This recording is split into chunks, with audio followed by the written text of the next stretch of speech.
السلام علیکم۔ آج ہم بات کر رہے ہیں لکھنؤ کے ایک بہت اہم تاریخی تعلیمی ادارے دارالعلوم ندوۃ العلماء کی۔ اس نے حال ہی میں اپنی تاسیس کے 125 سال مکمل کیے ہیں۔ جی بالکل۔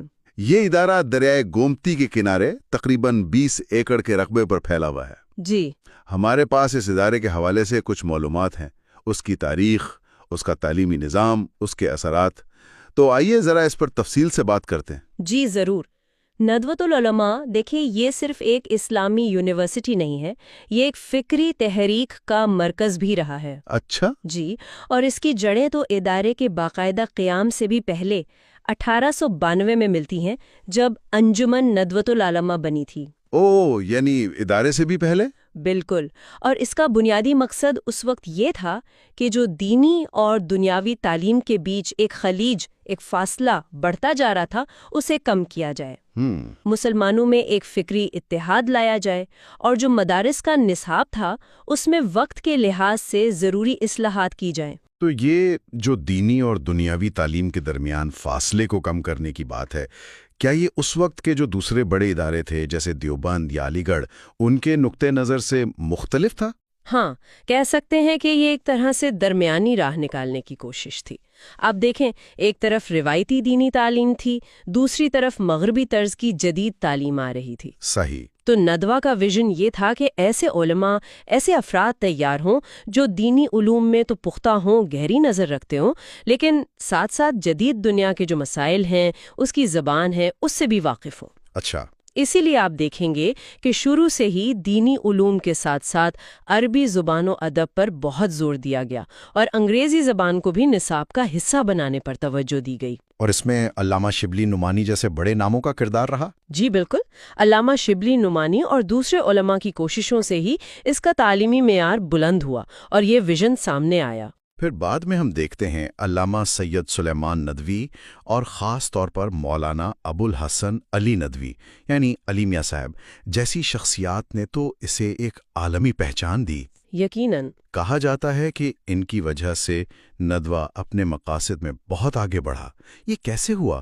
ان کا کیا خاص کردار تھا؟ دیکھیں، مولانا علی میاں ندوی رحمت اللہ علیہ کی جو قیادت تھی، اس میں ندوہ نے اسلام کو صرف ایک ماضی کی چیز نہیں بلکہ ایک زندہ تہذیب کے طور پر پیش کیا۔ انہوں نے جدید اسلوب میں زمانے کے مسائل کو سامنے رکھتے ہوئے بات کی۔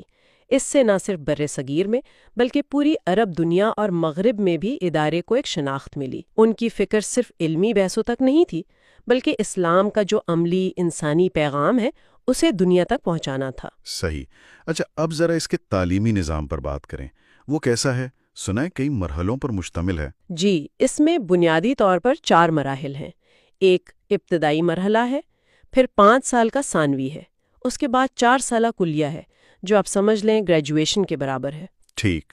عالیہ یعنی پوسٹ گریجویشن، اور اس عالیہ میں تخصص یعنی اسپیشلائزیشن کا بھی موقع ملتا ہے۔ اچھا، کن مضامین میں؟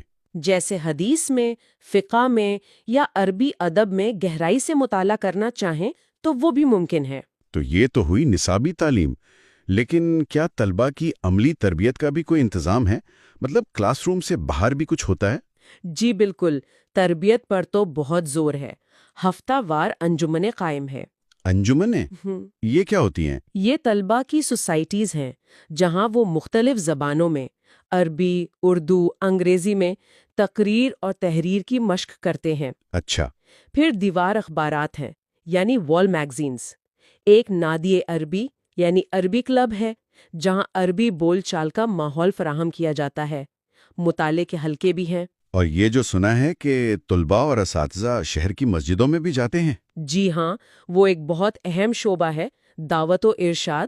اس کے تحت طلباء اور اساتذہ دونوں لکھنؤ شہر کی سینکڑوں مسجدوں میں باقاعدگی سے درس قرآن دیتے ہیں، جمعہ کے خطبے دیتے ہیں۔ اچھا۔